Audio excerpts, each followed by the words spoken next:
बिस्मिल्लाहिर्रहमानिर्रहीम। जनाब स्पीकर, अल्लाह ताला के लिए तमाम हम्द व सना और तारीफ़ है। अल्लाह ताला का बेपाया फजल व करम है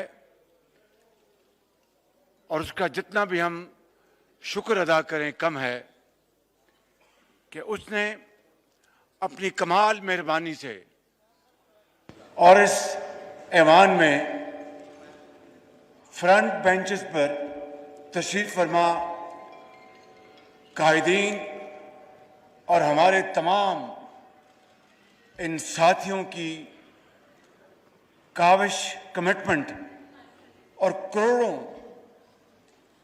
अवाम लोग पाकिस्तान में उनकी दुआओं से अल्लाह ताला ने आज पाकिस्तान को बचा लिया है।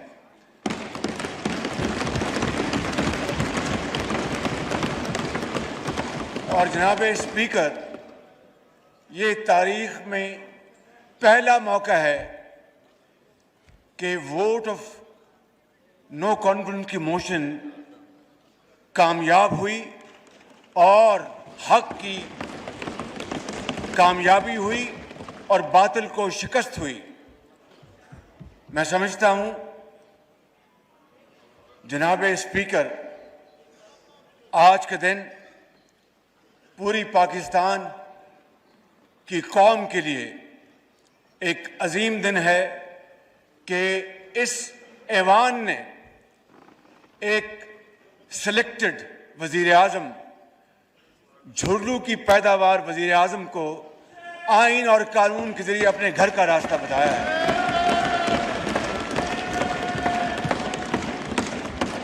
और अवाम की ये खुशी का और क्या इसकी मिसाल हो सकती है कि आज पाकिस्तान में रुपया डॉलर के मुकाबले में 8 रुपए ऊंचा गया है।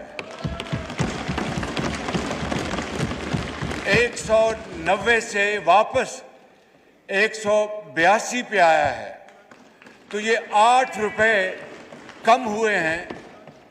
जो शख्स ये कहता था कि रुपया 1 रुपया भी ऊपर जाए तो वज़ीर आज़म करप्ट होता है, ये 8 रुपए नीचे गया है।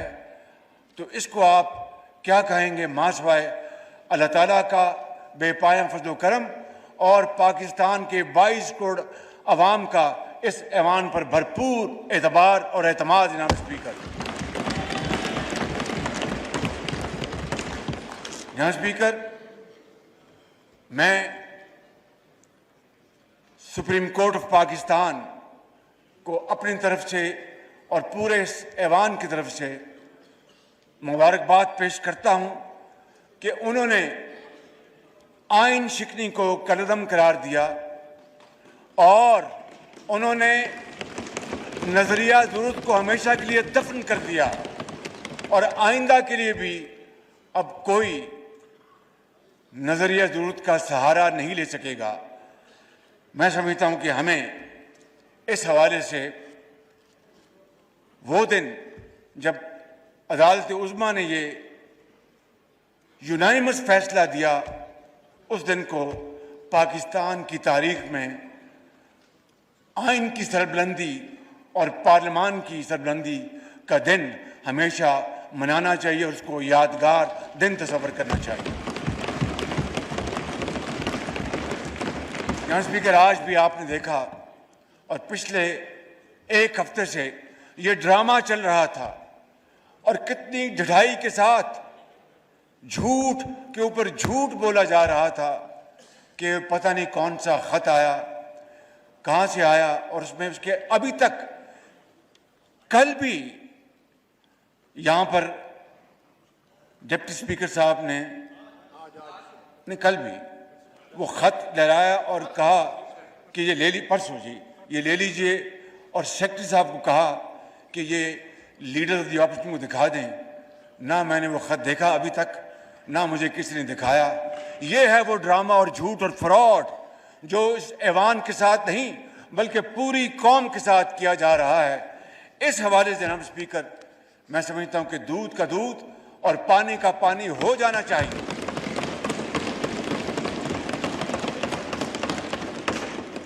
मैं ज्यादा पीछे नहीं जाना चाहता। हकीकत यह है कि मेरी, वैसे तो हम मिलते रहते हैं, लेकिन इस हवाले से पीपल्स पार्टी के ज़ोमा जनाब आसिफ अली जरदारी और चेयरमैन बिलावल भुट्टो साहब की मेरी मुलाकात मार्च के अवाइल में होती है। ये 8 तारीख का जो फ्रॉड बयान करते हैं, मेरी इनसे मुलाकात तो उससे कई दिन पहले होती है और हमने आपस में ये तय किया कि हम इंशाअल्लाह इस बारे में मुशावरत करके फैसला करेंगे कि वोट ऑफ नो कॉन्फिडेंस को हम आगे लेके जाएं। चुनाचे 3 मार्च को मियां नवाज शरीफ मेरे कायद ने मुस्लिम लीग नून की सेंट्रल एग्जीक्यूटिव कमेटी की मीटिंग की। पीपल्स पार्टी ने अपने ताईं अपनी मीटिंग की और हमने बड़े डिस्कशन के बाद ये फैसला किया कि हम इस करप्ट तारीख की, करप्ट इनकॉम्पिटेंट लेड बैक हुकूमत के खिलाफ हम वोट ऑफ नो कॉन्फिडेंस लेके आएंगे। फिर हम पीडीएम में गए और पीडीएम में इसका फैसला हुआ और इस तरह 8 मार्च को ये करारदाद जमा कराई गई। जनाब स्पीकर, ये कहते हैं कि खत 7 मार्च को आया। जिस तरह मैंने हकायक बताए हैं कि हमारी मीटिंग्स उससे कई दिन पहले हुई और हमारे फैसले उस दिन कई दिन पहले हो चुके थे, मैं समझता हूं कि मैं इस बात की मजीद तह में नहीं जाना चाहता। कौम को, पूरे पाकिस्तान के 22 करोड़ आवाम को इस बात का हक हासिल है, इस पार्लियामान के ऑनरेबल मेंबर्स के एक एक मेंबर को इस बात का पूरा हक हासिल है कि वो जानना चाहते हैं कि ये हकीकत है क्या, और अगर ये झूठ है जो यकीनन है तो फिर इस पार्लियामान के सामने आना चाहिए और पूरी दुनिया के सामने आना चाहिए ताकि ये बहस और ये डिबेट हमेशा के लिए ख़त्म हो जाए। इसलिए मैं आज आपकी तोसत से इस पार्लियामान की खिदमत में ये अर्ज़ करना चाहता हूँ कि मैं बतौर मुंतखब वज़ीर-ए-आज़म के पार्लियामान की जो सिक्योरिटी कमेटी है, वहाँ पे इन कैमरा इसके ऊपर कमेटी के ऑनरेबल मेंबर्स को पूरी ब्रीफिंग दी जाए, जिसमें मुसल्लह अफवाज के तमाम सरबराह मौजूद हों, जिसमें DG ISI हो, जिसमें हमारे फॉरेन सेक्रेटरी हों और जिसमें वो सफ़ीर हों जिन्होंने ये ख़त लिखा और उसके बाद ब्रसल्स उसकी ट्रांसफ़र हो गई। मैं समझता हूँ कि हमें फिलफौर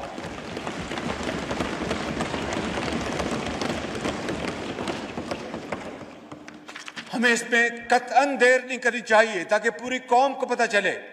और मैं आज जनाब स्पीकर आपकी खिदमत में अर्ज़ करना चाहता हूँ अपनी तरफ से और बिला खौफ तरदीद इन कायदीन की तरफ से मैं ये कहना चाहता हूँ कि अगर इस हवाले से अगर एक रत्ती बराबर, जनाब स्पीकर, अगर even an iota of any shade of evidence खुदा न खास्ता आ जाए कि हम किसी बैरूनी साजिश का शिकार हुए या खुदा न खास्ता बैरूनी किसी ताकत के हमें वसाइल मिले, जिस तरह के फॉरेन फंडिंग में साबित हो चुका है, ये अगर खुदा न खास्ता एक धेले की कहीं ये साबित हो जाए या हमारी इन्वॉल्वमेंट साबित हो जाए, तो मैं यहाँ पर आपको गवाह बनाकर, उस खुदाए बुजुर्ग बरतर को गवाह बनाकर ये कहता हूँ कि मैं 1 सेकंड में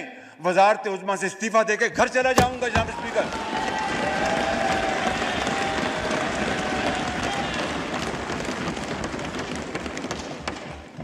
इसलिए मैं समझता हूँ कि ये बहस आज ख़त्म हो जानी चाहिए।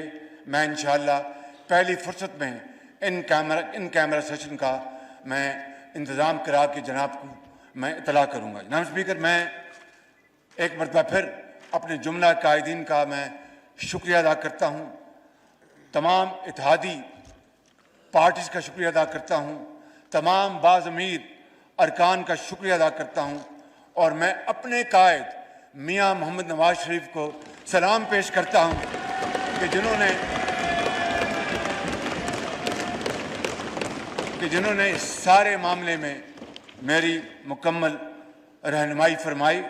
और जनाब स्पीकर, बिलाशुबा हमें इस मौके के ऊपर हमें ज़राए अबलाग, सोशल मीडिया, तमाम सहाफ़ती इदारों, तंजीमों, प्रेस क्लब्स और सिविल सोसाइटी के उन आइन परस्तों, खौफ और लालच से बेनियाज उन अफराद को, उन जमातों को मैं समझता हूँ कि उनका भी हमें दिल की अथाह गहराइयों से उनका शुक्रिया अदा करना चाहिए कि उन्होंने इस वक्त आइन और कानून का पूरा साथ दिया और ये जमहूरी अमल को आगे बढ़ने में पूरी मदद की।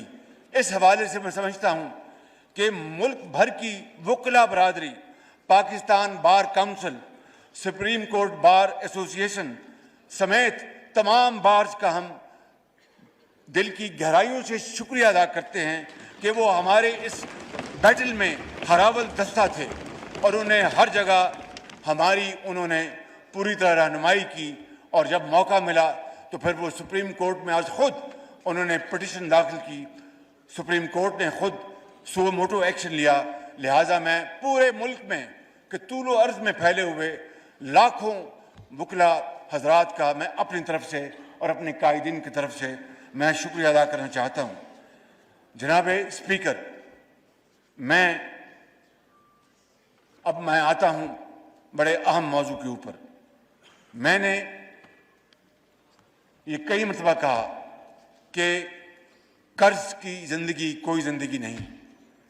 ज़िंदगी वही है इंसान जो खुद शबाना रोज़ मेहनत करके खून पसीना बहाए और ख़ुद अपने पाँव पे खड़ा हो। यही पैगाम अल्लाह ताला ने हमें कुरान करीम में दिया, यही सबक हमें नबी करीम सल्लल्लाहु अलैहि वसल्लम ने उसवा हसना से हमें दिया और यही कायद और इकबाल का पैगाम है। इसके अलावा कोई सर उठा के गलियों और मोहल्लों में चल नहीं सकता। अगर हमने जिंदा रहना है तो एक बावकार और ख़ुद मुख्तार कौम की तरह रहना है। उसके बगैर हम अपना खोया हुआ मुकाम हासिल नहीं कर सकते। जनाब स्पीकर, मैंने ये अर्ज़ करना है कि बेशक इन 4 सालों में ये तमाम साथी, ये जोमा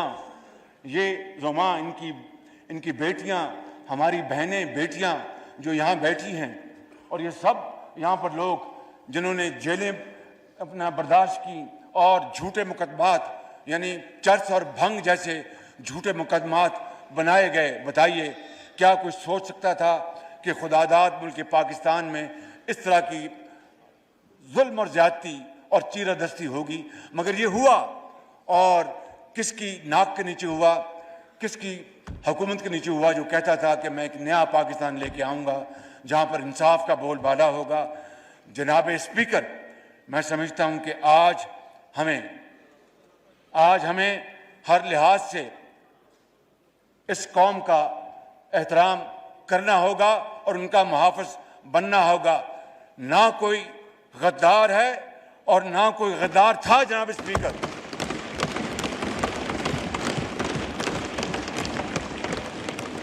और मेरा मानना है कि अगर हमने इस मुल्क की जमहूरियत को आगे बढ़ाना है, मईशत को आगे बढ़ाना है, तो फिर डेडलॉक नहीं डायलॉग से काम लेना पड़ेगा। फिर जनाब स्पीकर, जख्म को ऊपर मरहम रखना पड़ेगा।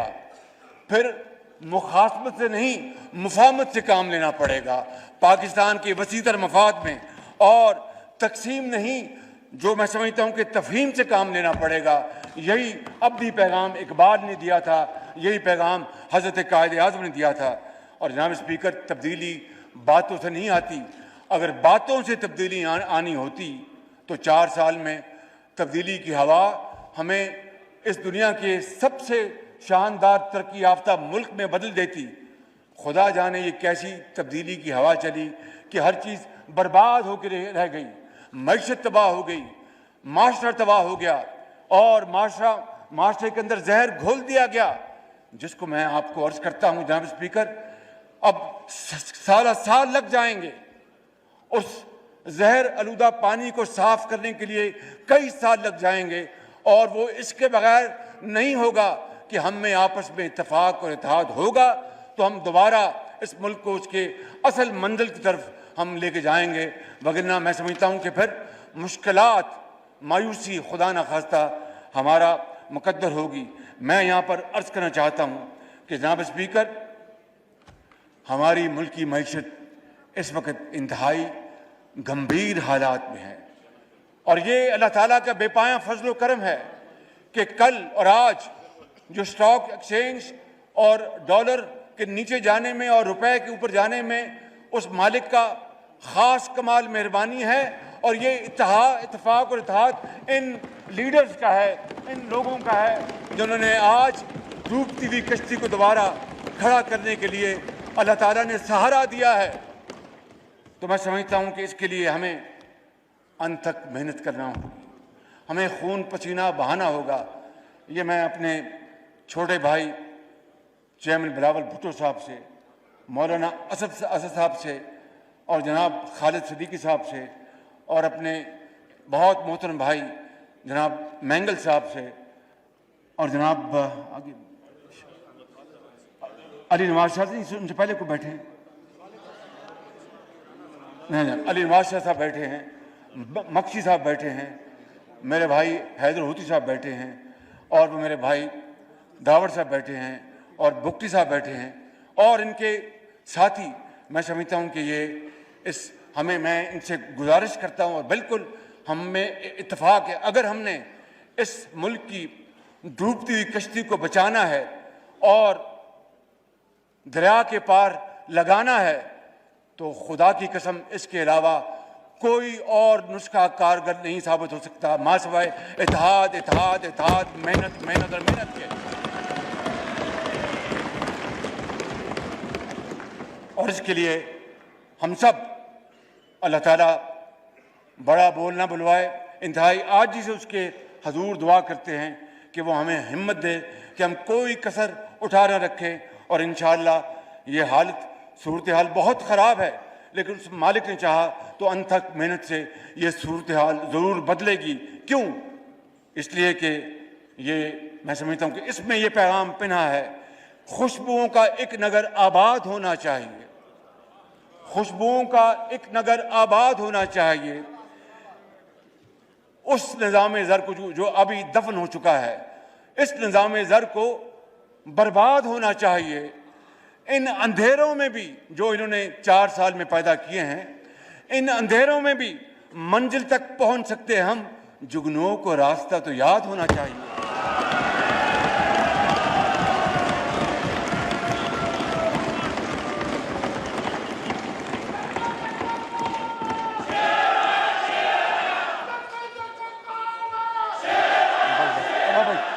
भाई बस भाई, और जनाब स्पीकर, ये पता है सबको, प्लीज जरा बात करने दीजिए। जनाब स्पीकर, आप चाहते हैं कि यहाँ, आप नहीं चाहते कार्रवाई चले, प्लीज आप नहीं चाहते कार्रवाई चले जी। Honourable prime minister. और इस बंद का आखिरी शेर है कि ख्वाहिशों को खूबसूरत शक्ल देने के लिए कि मैं 300 अरब डॉलर ले आऊँगा, और मैं 1 रुपया अपना तेल की कीमत ऊपर जाएगी तो उस वज़ीर आज़म को इस्तीफ़ा दे देना चाहिए, IMF के पास नहीं जाएंगे, मर जाएंगे। तो फिर अगर ख्वाहिशों को खूबसूरत शक्ल देनी थी तो इस शेर में पना है कि ख्वाहिशों को खूबसूरत शक्ल देने के लिए ख्वाहिशों की कैद से आज़ाद होना चाहिए। ख्वाहिशों को खूबसूरत शक्ल देने के लिए ख्वाहिशों की कैद से आज़ाद होना चाहिए, और जुल्म बच्चे जन रहा है कूचा बाजार में, अदल को भी साहिब औलाद होना चाहिए।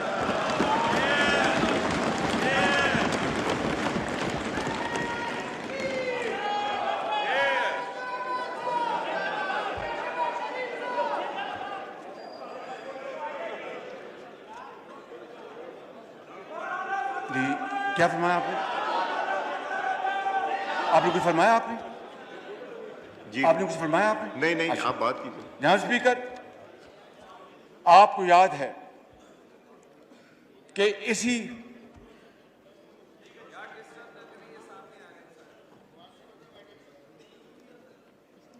जी आपको याद है कि इसी फ्लोर पर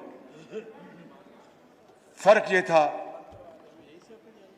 कि उस दिन मैं यहां पर था और साबिक वज़ीर आज़म यहां पर थे, और मैंने कहा था, और आप इस बात के गवाह हैं, पूरा ऐवान गवाह है, मैंने